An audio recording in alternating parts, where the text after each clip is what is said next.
Okay, hello there, everyone, and welcome to today's University Business Web Seminar. Thanks so much for joining us today. My name is Kurt Eisler-Durley. I'm the Web Seminar Editor here at UB, and I'll be your host and moderator. The title of our event, as you see here, is Striving for Sustainability, Rethinking Higher Ed Finance, and is being brought to you through the generous support of our sponsor for today, Syntellis. Syntellis' Axiom Higher Education Suite provides powerful budgeting and financial planning solutions to help colleges and universities operate more efficiently, make data-driven financial decisions, and transform vision into reality. You can learn more at syntellis.com. First off, before we get started here, a little bit about our topic and what we'll be learning about here today. While colleges and universities were already under pressure to adapt their finance and business models to a rapidly shifting environment, COVID-19 has only accelerated change and forced many institutions to rethink how they do business. Today we're joined by finance leaders from two state university systems for a discussion about how innovative institutions are approaching these near and long-term challenges to ensure financial sustainability, both during the current crisis and into the future. We're looking forward to an interesting presentation and discussion here, plus live Q&A. We welcome your questions, so do stay tuned. We're going to get started in just a minute or two here. First off, just some quick housekeeping for you. First item, as it says here, for tech support, if you need it at any time, you can use the chat panel that you should see at the right side of your screen. Just select the name of our event host and producer, Stephen Blackburn, and let him know what issues you're having. He'll be able to help you out there. Also, second item here, if you have audio trouble at any time, we will post the phone number and access code in that chat panel at the right side of your screen there. You can use that to get audio access over the phone if you need to at any time. If you prefer that, you can feel free to do that. Also, third item here, as I said earlier, we welcome your questions. Please feel free to ask a question of our panelists, our presenters, at any time here. To do so, at the bottom right-hand corner of your screen there, you see that Q&A panel. Just enter your question in there, and we'll get to as many questions as we can in the Q&A at the end. So once again, if you have a question at any time, just type it in that Q&A, bottom right-hand corner, and we'll get to those at the end. Also, speaking of questions, last item here, on the slide, we are often asked about accessing our webinars at a later time, either the slides or the recording. And yes, just so everyone knows, we are recording and we will make the slides available to everyone who registered or attended. You'll get a follow-up email with links to those. So if you want to go back over it at your own pace, you want to review or share with anyone at your institution, you'll have ample opportunity to do that later on, so don't worry about that. Okay, so with that, on to our program here. Today we're very fortunate to have with us Ellen Herbst is Vice Chancellor for Administration and Finance for the University System of Maryland. And we're also joined by Ben Barnes. He's the Chief Financial Officer for Connecticut State College and University System. Ellen is going to start us off today, and then we'll hear from Ben, and then we'll get to Q&A at the end. So with that, I'll turn it over to Ellen. It's great to have you with us. Thanks, Kurt. Hello, everybody. And I want to thank you, University Business and Syntellis, for providing this opportunity for us to have what I hope to be a dialogue after Ben and I have a chance to provide some remarks to set up the conversation. I thought I'd start with just a little bit about the system so you understand the perspective that I'm coming from with my remarks. The University System of Maryland consists of 12 accredited universities. We have 12 of the 14 public institutions of 4-year or above in the state within the system. We don't have any community colleges in our system. So when Ben talks, you'll hear the difference that having community colleges in his portfolio makes in what he'll have to say. 12 universities, very diverse and heterogeneous. We've got 2 R1s and 1 R2 institution. We have 3 of the 4 HBCUs in the state.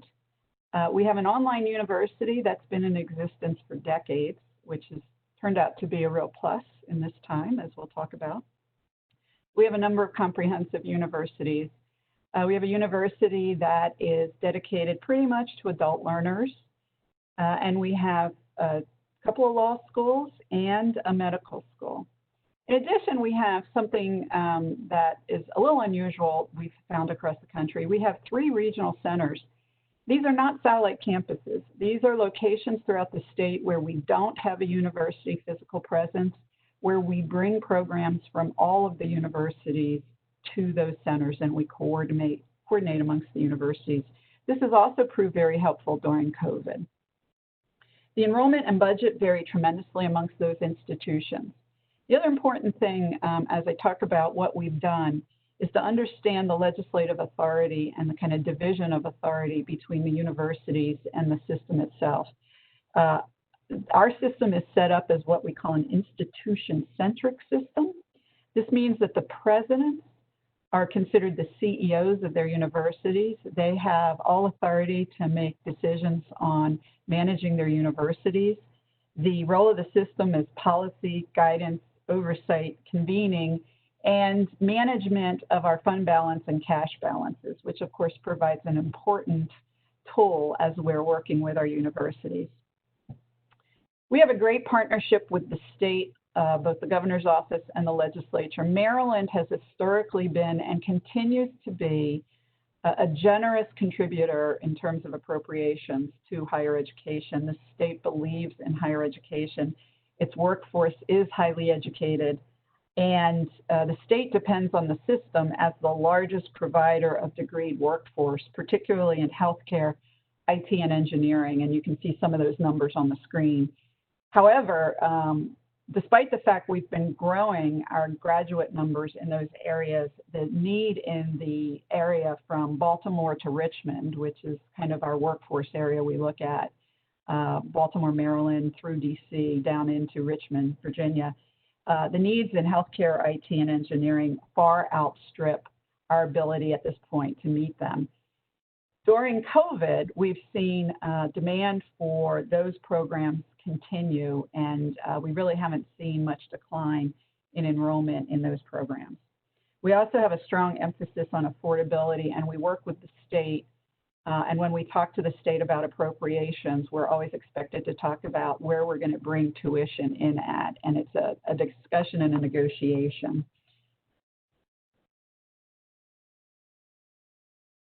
Okay, there we go. What have we been doing during this pandemic? Universities in the system have played an important role in the state's pandemic response. We are participants in the governor's task force on COVID-19. We've provided expert support with our scientists, our medical school, our occupational engineers. We even have one of the country's pilots in wastewater testing. And I don't intend to get into the details of that, but I've learned more about finding COVID in wastewater than I ever expected to in my life as a financial person. Given the resources, we've also provided significant testing capacity. We have an automated COVID test lab that can do 20,000 tests a day. And we're doing vaccine trial testing. We've also been asked and have provided for years prior to this, but we've ramped it up, support for the K through 12 teaching workforce, done a lot of work with teachers on online learning and teaching, and also worked with the Maryland State Department of Education to help build the local expertise on good practices for online professional development. Okay, so that's enough about who we are, I think, although I'll be happy to answer questions later. As Kurt mentioned, we all know that there have been trends in higher education that have started to really significantly impact us. Trends in demographics for enrollment, trends in technology, trends in not-in-kind competition.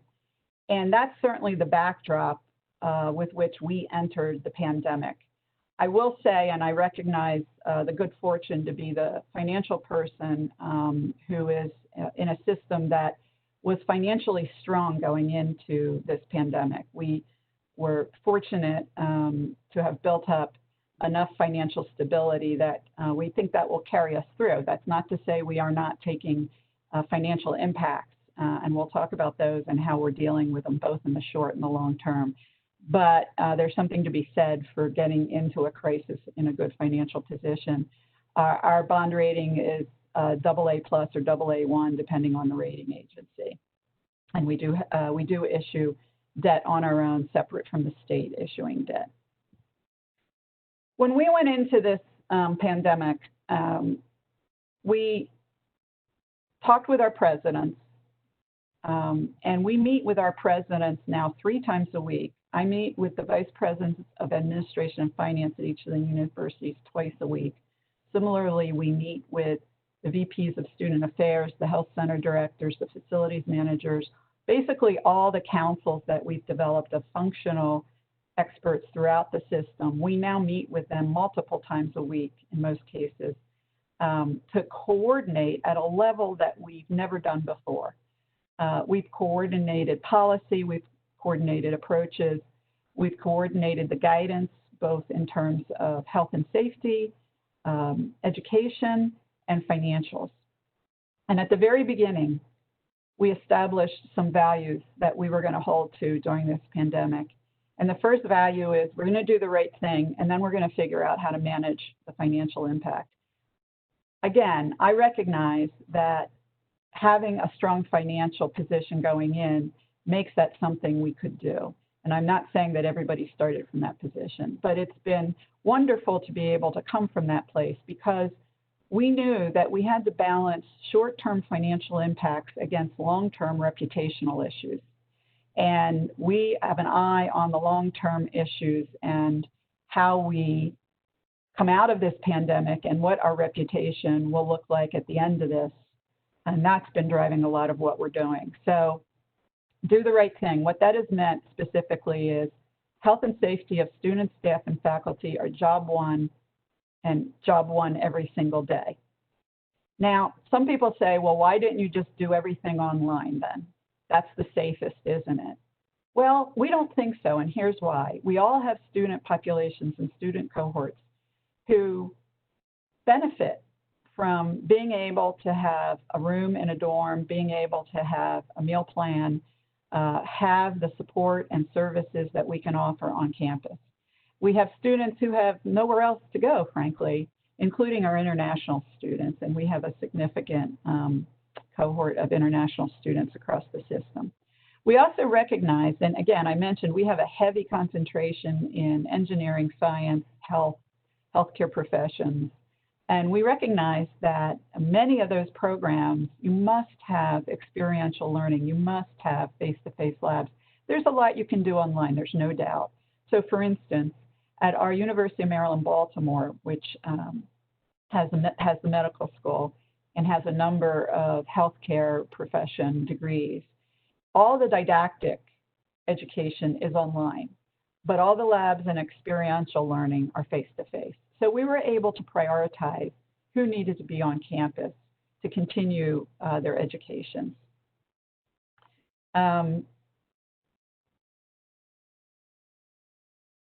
We also recognized that we needed to be a part of the solution for students and families during the economic crisis.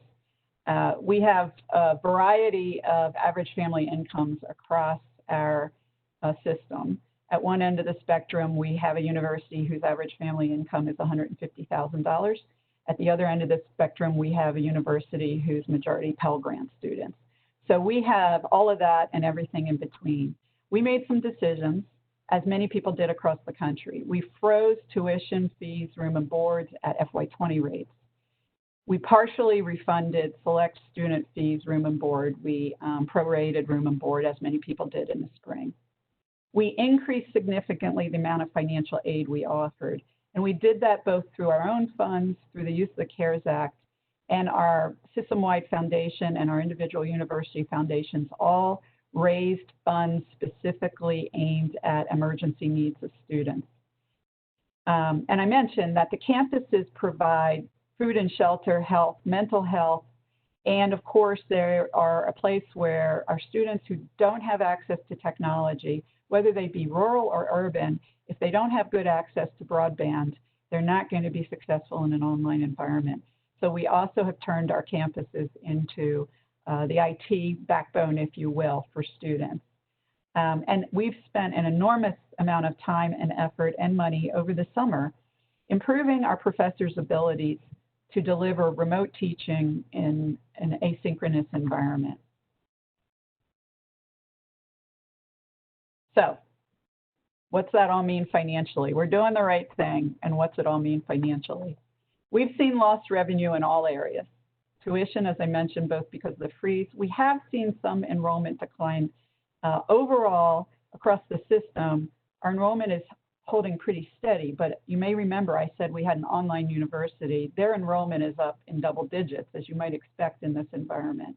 Our flagship is holding steady. A number of our universities are holding steady, but some of our universities are seeing single-digit declines in enrollment 1 year over the next. And of course, these other areas. The cost increases we've sustained. I mentioned the technology investments. We are symptom monitoring every day. We are working with local public health officials doing contact tracing. We have set aside facilities for isolation and quarantine. We are doing testing. We did baseline testing. We did 100% testing after Labor Day, and we have extensive schedules of surveillance testing for any student, staff, and faculty on campus. I should mention that given all that we've done in terms of the mix of online and in-person, and given the de-densification, I hate that word, de-densification of our dorms, we're down below 50% capacity in our dorms. When you actually look at the number of people on our campuses, we're below 50% of what we would have been in a quote-unquote normal year. Nonetheless, we've invested heavily in our facilities to ensure that there are safe environments for students, staff, and faculty. And unfortunately, we've seen very little in the way of cost savings to offset that. So what have we done about that?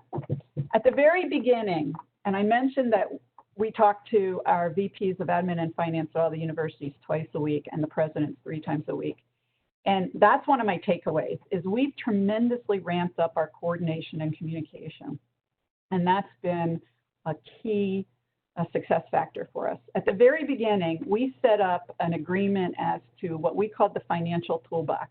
These were the types of tools that the universities would use to mitigate or close the gap from the funding losses and cost increases.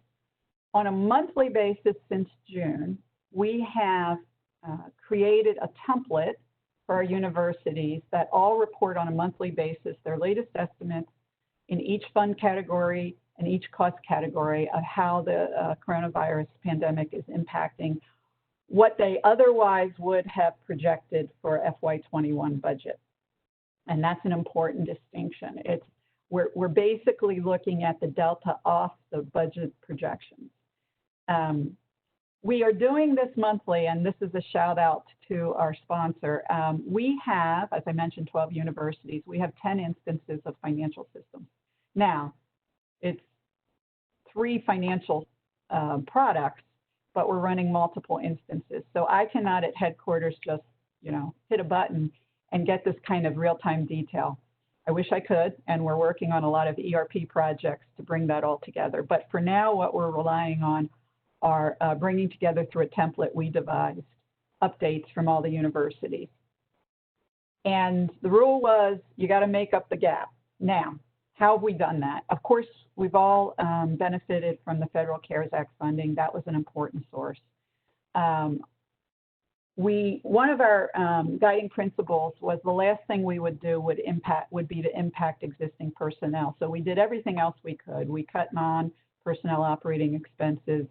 We have goals for our presidents around facility renewal spending. We waived that goal so that people could spend money just on health and safety projects for facilities renewal.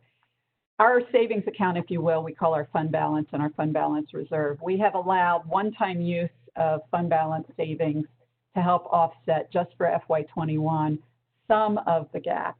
And when I say some, and I'll get to this in the takeaways, we think it's important that we use what's happening today to help drive some changes that we were starting to make anyway, but we want to increase the speed with which we're going to make them. One is to, as I mentioned, to more standardize our back office processes, functions, level of accuracy, timeliness, and of course the technology products underneath of them, so that we can have a more modern approach to information for decision making. But we're also going further. We believe that throughout this, we're getting better at online learning, and after this is all over, we'll have an opportunity to determine where we can continue online learning and make that a very valuable part of what we do. And that's going to change the basic operating model for our university system. So we wanted to, even in the short term, make sure people were thinking about longer term changes and base changes that they could make throughout this crisis, frankly, without necessarily violating any of our values and goals. So that's basically why we're allowing the use of fund balance. And we're keeping a careful eye on that and managing that at the headquarters level. We did do a lot of hiring freeze, vacant position elimination, and we just did announce temporary salary reductions throughout the system. But to give you a sense, those temporary salary reductions are covering 4% of the overall gap we've identified. And since we've announced publicly what our latest estimate is, I will let you know that we're looking at a projection of about $500 million worth of negative financial impact in this fiscal year. That includes the cut to state appropriations we've sustained against what we would have otherwise expected to see in FY21. Now, just for perspective, that's on a $6 billion budget, so that's about an 8.5% impact that we're managing. So I'm coming up on my time. So let's talk a little bit about takeaways. I mentioned this first one before. Balancing the need to take care of short-term issues, particularly in the financial world, with the long-term reputational impacts. I think starting out up front with the philosophy and the value statements and getting agreement from everyone that that's what was going to drive our decision-making was important. Shared governance remains important even in a crisis, and it remains important when you're addressing financial impacts. It takes time, but if you can get the faculty, staff, and students behind you with some of the moves that you have to make, it's going to go a long way. And then this creation of an understanding of which financial levers we were going to use to mitigate the impact of the negative financial impact was really important because it streamlined the conversation we've had throughout the summer and into the fall about how we're going to deal with this situation. It's also been a nice tool to talk to legislators and other elected officials. Communications, I mentioned, we are communicating with a frequency and a depth of communication that we've never done before. And we are hoping that that will yield long-term benefits in terms of coordination amongst the universities.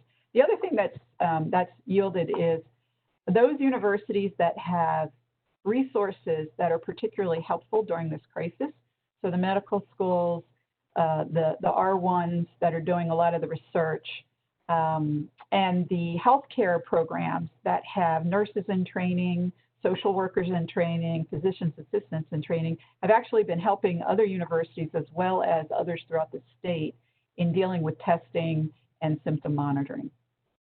This increased frequency of collection of financial data, even though it's an estimate, I think we have it down now to a point where we're feeling pretty confident in those estimates, and that's helped us in our communications with others. The coordination of major announcements. We have 12 universities. They have their own government relations shops. They have their own public affairs shops. And yet we've been able to stay pretty coordinated in our communication of major announcements during this crisis. And of course, keeping elected officials up to date prior to announcing key decisions.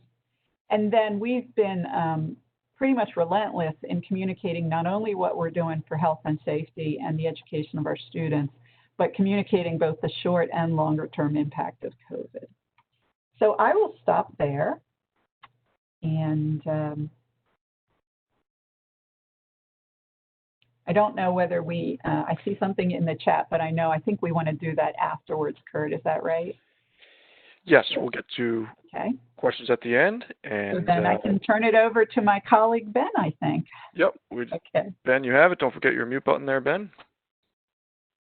Well, this would go so much better if nobody had to listen to me. Good afternoon. I want to thank everybody for listening in today. I'd like to thank University Business as well for the opportunity to speak to you all.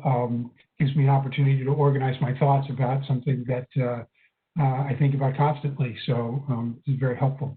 So I'm going to try to go as quickly as I can through this because I know that there's plenty to talk about. CSCU, the Connecticut State Colleges and Universities, is we represent all the public higher education in Connecticut except the University of Connecticut. So UConn is its own entity, but CSCU encompasses 4 regional universities, 12 community colleges, and 1 online university. That's college. I guess they now have some graduate programs, Charter Oak State College. We have about a $1.2 billion budget combined.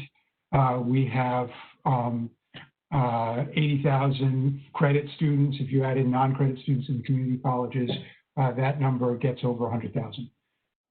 So we're a relatively significant amount of education that we're providing, and we have some problems on scale with that. I'm going to limit my remarks today to the community college system just because of limited time and because I thought it was something that you weren't going to hear from the University of Maryland system. Connecticut's community colleges have some real long-term problems that we've been dealing with over the last several years in earnest. And I'm going to just go quickly through them. We have poor student success. We have a 34% 3-year graduation and transfer out rate, which is the lowest in New England. And then on the right, you can see we have, and this is a somewhat old graph, but it hasn't changed, our efforts to eliminate the equity gap, the gap between white and non-white students in their outcomes has not made a lot of headway. So we have a stubborn problem with equity amongst our students. We have declining enrollment. This is a very current graph. It's pulled out of a presentation I made to my governing board this morning. As you can see, we were on a downward trend, and then the fall of 2020 made that trend even worse. So we are suffering from long-term unemployment, disenrollment. And then obviously fiscal sustainability. This chart sort of shows what's been going on with our reserves. With our operating results, it translates into our fund balance amongst the community colleges. So starting in 2010, we had $32 million in reserves. This is about a $500 million organization, more like $500 million. We look as though, based on where we think things may end up this year, we may go back, we may bring our reserves negative. Obviously, I don't know how we do that.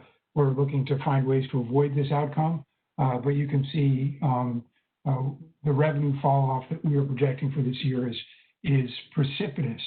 I will point out that the losses that we've enjoyed in 2019, that we experienced in fiscal 19 and fiscal 20 were intentional.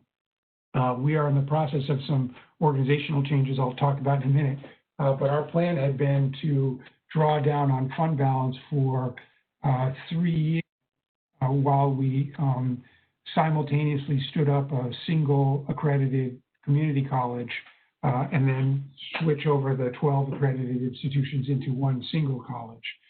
There's some overlapping costs as we do that, and we're looking to draw down fund balance in order to make that happen. Now, of course, we're in a position of trying to preserve our fund balance in order to live to fight another day. So the consolidation plan is something we call Students First. It was launched in 2017. It will allow us to adopt best practices, prioritize student-facing services instead of back office and administrative tasks. It will help us mitigate upward pressure on tuition. Although our tuition is quite low, a full Pell student at the Connecticut community colleges will get about $700 or $800 back for cost of attendance because we are that far below the Pell limitations or the Pell grant. So we want to maintain that position of being highly affordable to Pell students. We are trying to streamline administrative tasks and align some common procedures. The next couple slides, I pulled out something else, but I think they're kind of useful. Right now, our 12 colleges, we have separate admissions, placement testing, financial aid, course offerings, degree offerings, general education requirements, transfer procedures. Everything is different from one college to the next. This is extraordinarily difficult for people trying to compile financial information, but it's also very difficult for students. That's the most important thing. So there's this great example that I always enjoy talking about. The example is a student who has 2 more classes to graduate, and one is at Gateway in New Haven, and one is available at Housatonic in Bridgeport. They're about 15 miles apart from each other. And they're both conveniently located next to a regional rail system, so you can get between them quickly by public transit, which is included in your tuition and fees, by the way. So it makes sense that a student might take classes at the 2. However, if you look at the steps that are involved with enrolling, you can't even read any of these, that's sort of not the point. The process for enrolling for credit at 2 separate colleges in our system, we believe takes 35 steps and is extremely daunting. So we clearly need to get rid of this. We need to be able to have students take classes at different colleges.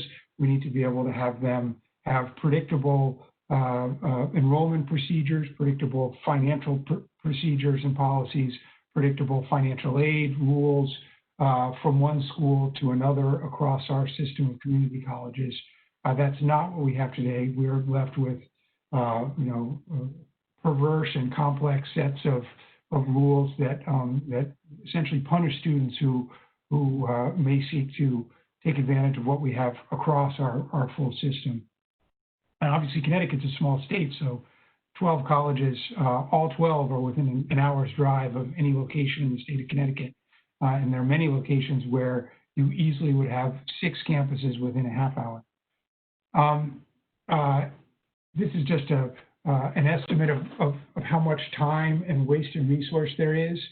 So for the 1,400 students who simultaneously went through all those steps to take classes at 2 different schools, we estimate it would take 6 hours of staff time per student. I mean, obviously, at least that much time of students' time. So just that one process alone, we think essentially squanders the efforts of 4 full-time administrators in our system. I want to talk about the challenges of going to a single college because I think that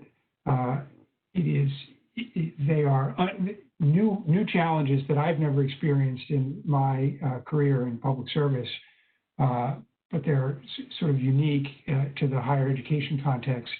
The first of these is organizational culture. We have faculty and staff who vehemently oppose consolidation. I will directly and unambiguously state that. There are a number of staff members, I think, who are apprehensive about it because of its obvious potential impact on their livelihoods. But even more than that, I think there is a keen pride in the identity of individual standalone community colleges, even some community colleges that routinely serve fewer than 1,000 students at a time and are extremely small. And while they are providing good service and good education to those students, are not economic in terms of their ability to meet the federal requirements for operating a financial aid program under Title IV, who struggle to provide modern HR and administrative budget support for their operations because of the small scale of the organization. And that has produced some great challenges for us.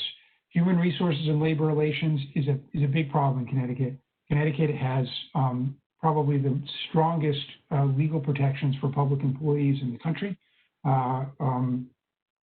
I'd say the world, but I'm not as familiar with public sector labor law in other countries, but it is extraordinarily strong.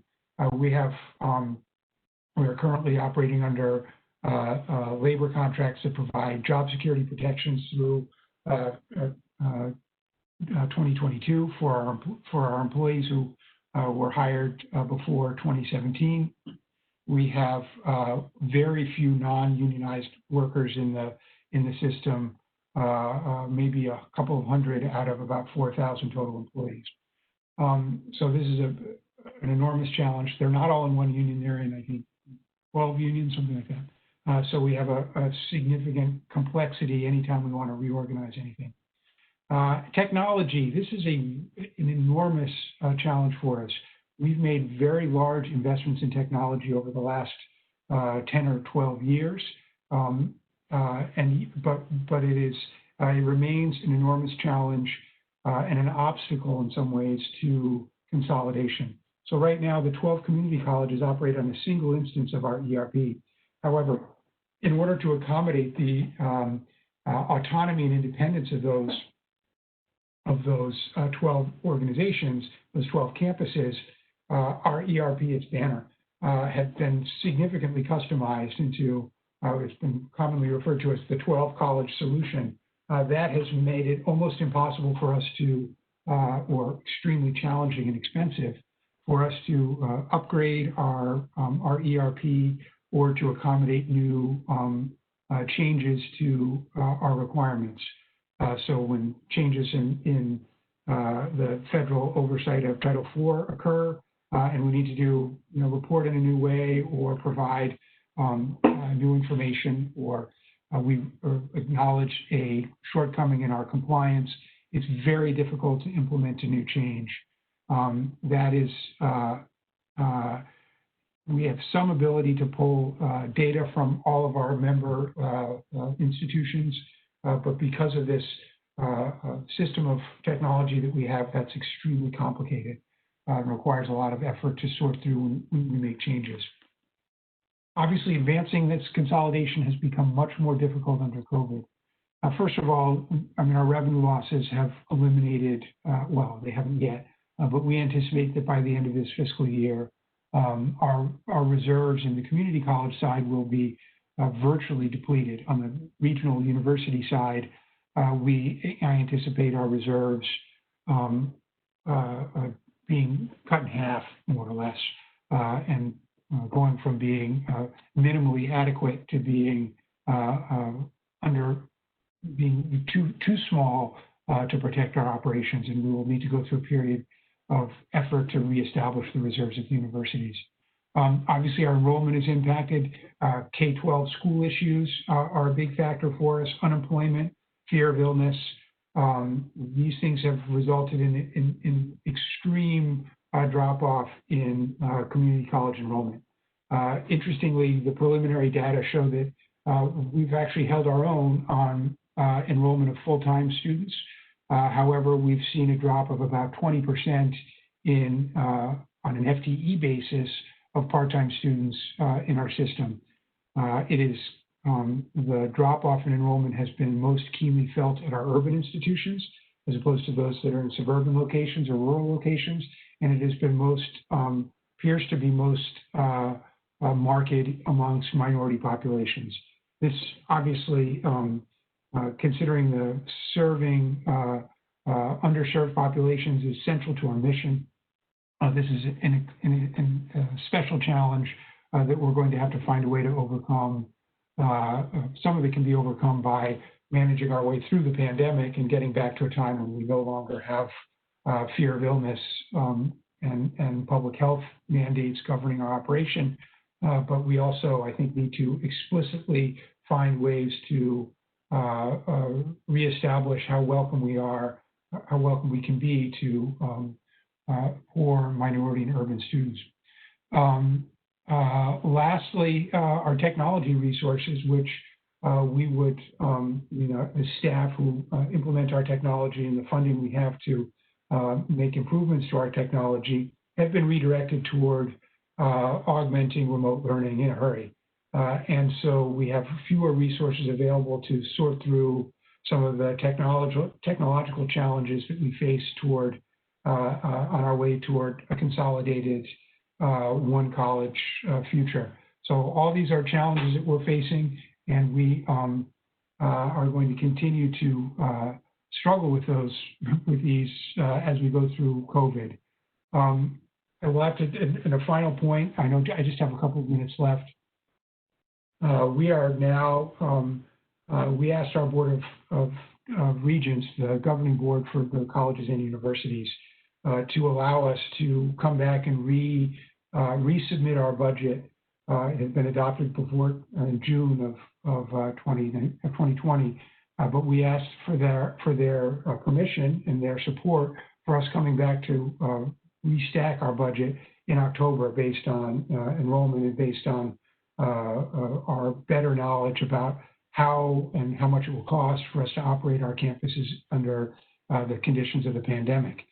We are in the process of pulling that together, and as we do it, we are seeing the extremely distressing results of our fall enrollment season, and are faced with having to balance the long-term reputational risks that my colleague from Maryland very eloquently pointed out, with the need to maintain solvency and maintain some level of financial flexibility as we go through the year. This is going to be an extraordinary challenge for us, and is going to undoubtedly cause us to take steps that we would have previously thought unthinkable. And while it's early in that process, I will say that we are extremely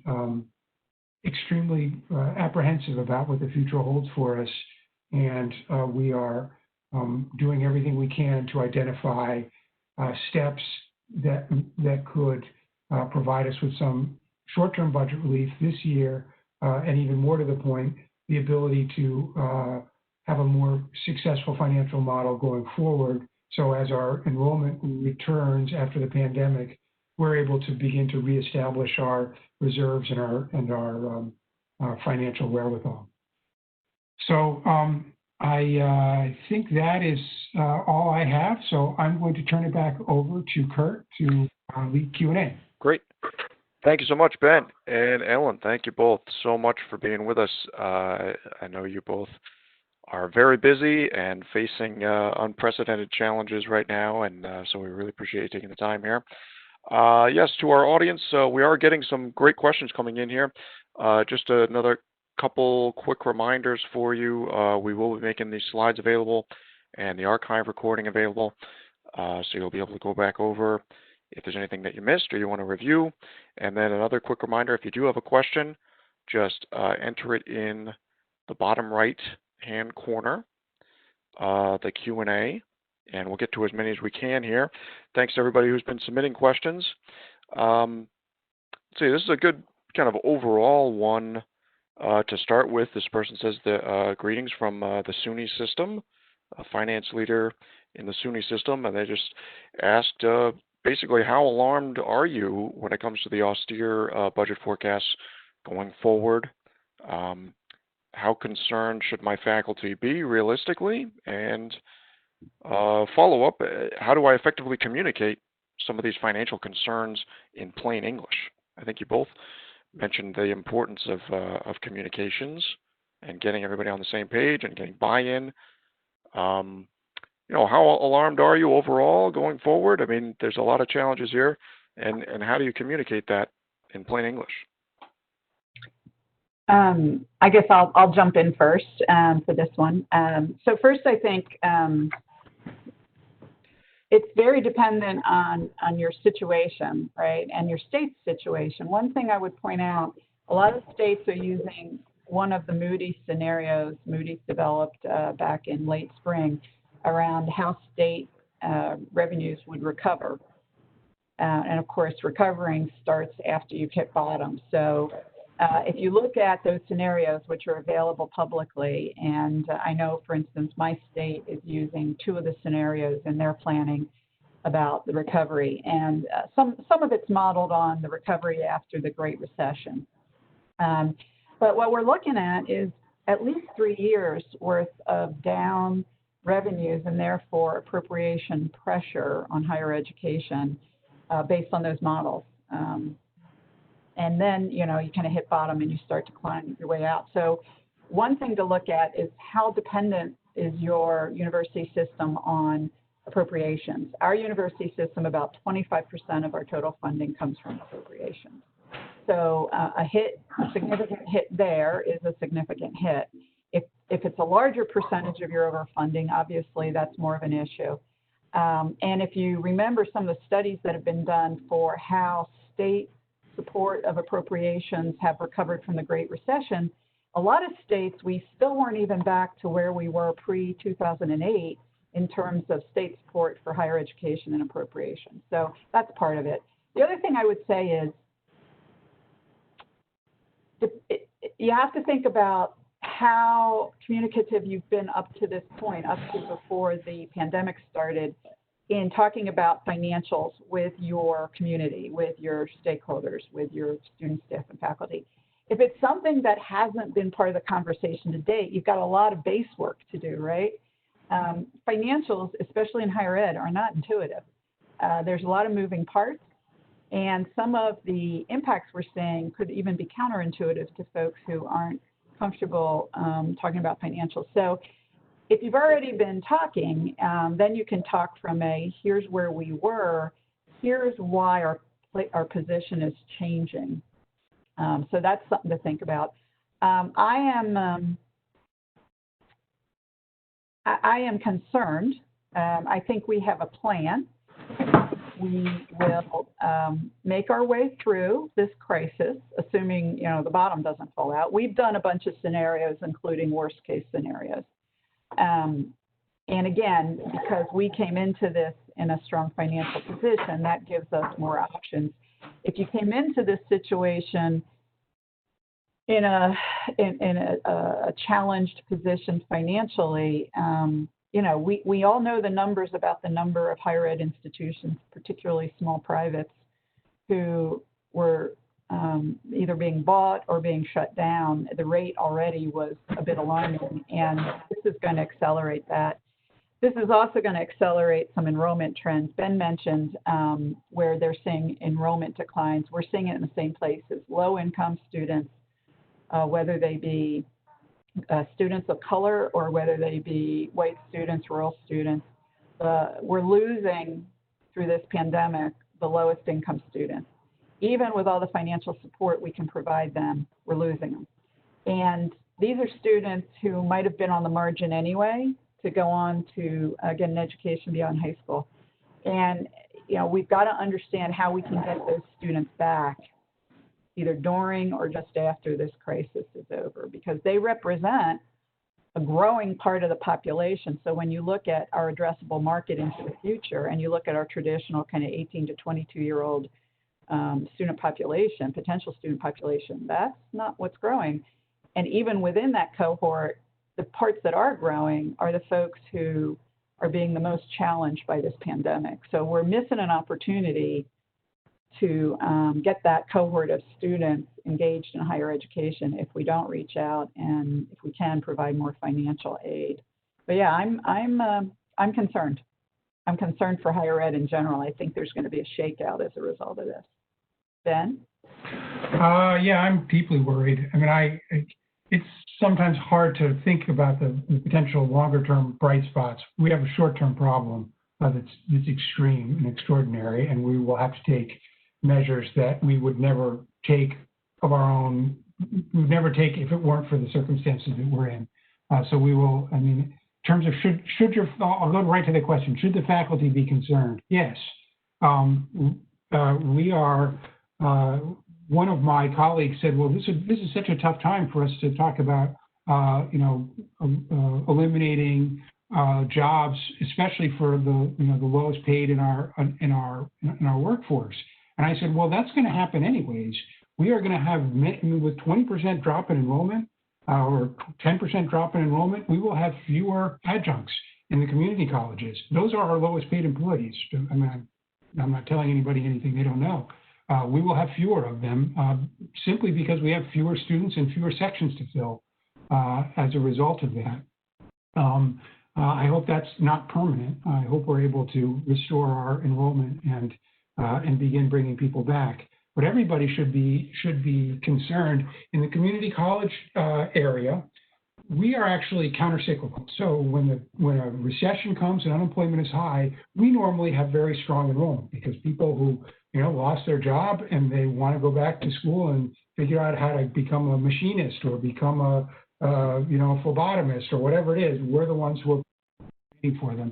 So I remain hopeful that once the sort of urgency of the pandemic and the dislocations that have resulted from that are past, we'll be able to see normal growth in enrollment as a response to the high levels of unemployment. And that, not that unemployment is good, but that if we're going to have high unemployment, I just as soon have it translated to high enrollment at the community colleges. It's a positive outcome and a self-correction that our economy makes. So I'm hopeful that we can get to that point. In the meantime, I think if I had to talk to my faculty, I would say what you can do for us now is to find ways to make the education that we're providing relevant to the students over the next few years who are going to need our support and we're going to need the education that we're offering.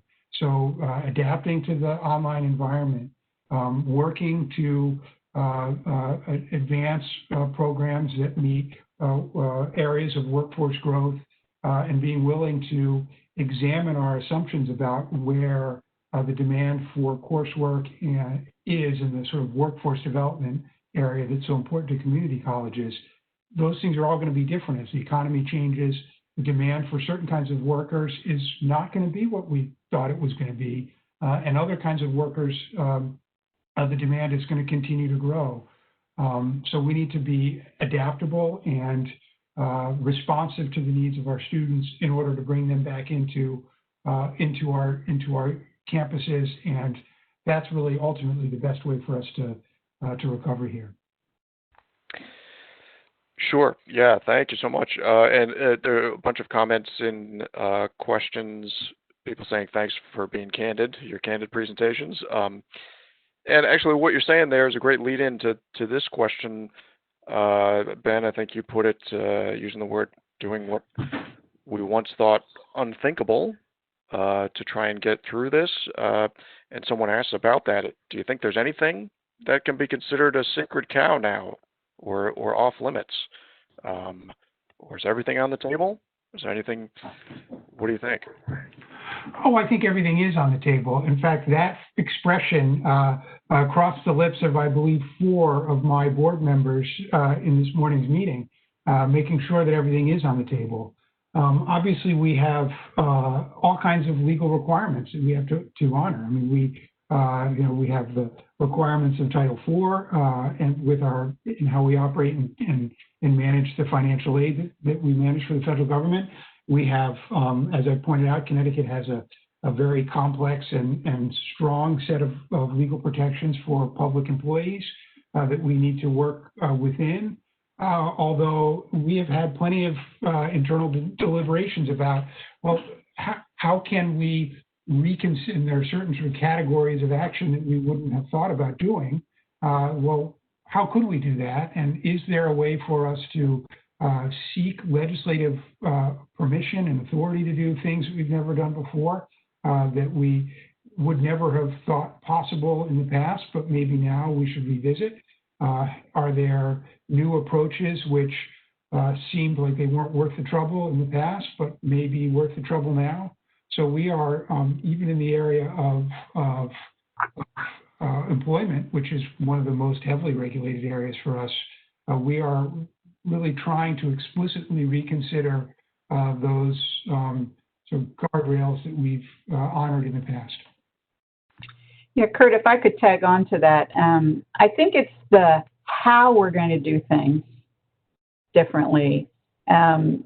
Ben said, regulated, and I don't shy away from that word. maybe because I spent time in the federal government before coming to higher ed, I don't know. But, I don't think a lot of people think about it, but higher ed is a regulated industry in a couple of ways. One, the accreditation groups are a form of regulation. They're a form of, if you will, quality control on the academic offerings we all have. And they're very important because people pay attention to whether you're accredited or not. And of course, the federal government, because it offers Pell Grants and financial funding and therefore attaches strings to it, is another form of regulation. So there are some things that aren't going to change, but perhaps the way we go about doing them is going to change. And I think it needs to change. It goes back to one of the premises of this program today is, there were things that were changing kind of under our feet anyway. And you could say they were trends, so maybe they weren't right in front of us and they were changing things over time, but they're still there.